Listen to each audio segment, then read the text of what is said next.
Le Zoom Éco avec Axel de Tarlet. Axel, on va parler des prévisions noires de l'Unédic, l'assurance chômage qui table sur 185 000 chômeurs de plus cette année. C'est près de 50% de plus par rapport à ses dernières prévisions. Bah oui, parce qu'en septembre dernier, l'Unédic tablait sur 125 000 chômeurs de plus pour cette année. Et maintenant, ce sera, elle nous dit, 185 000. Pourquoi ? Parce que l'assurance chômage ne croit plus aux prévisions du gouvernement qui attend toujours une croissance de 0,8% cette année. L'Unédic nous dit non, ce sera 0,1%. Or, sans croissance, pas d'emploi. C'est quasi mathématique. On estime qu'il faut une croissance minimum de 1,5% pour que le chômage recule.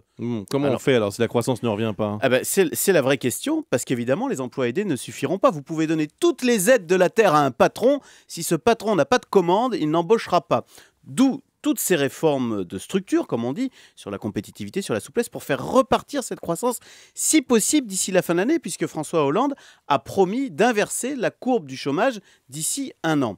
Alors, maintenant, la question, c'est est-ce qu'on peut imaginer tout un quinquennat sans croissance? C'est le scénario noir, c'est la hantise du gouvernement. Et c'est vrai que si vous regardez, c'est assez inquiétant, puisque dans les années 80, la France avait une croissance de près de 3%. Dans les années 90, on avait une croissance autour de 2%.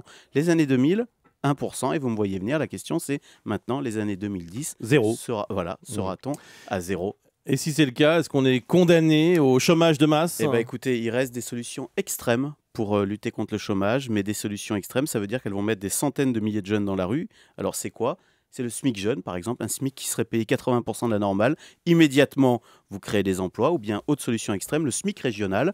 Après tout, le coût de la vie n'est pas le même en Auvergne qu'en Île-de-France. Mais bon, ces solutions, et on le comprend, sont très impopulaires. C'est pour cela qu'il faut absolument ressusciter cette croissance pour faire baisser le chômage à la régulière, si je puis dire.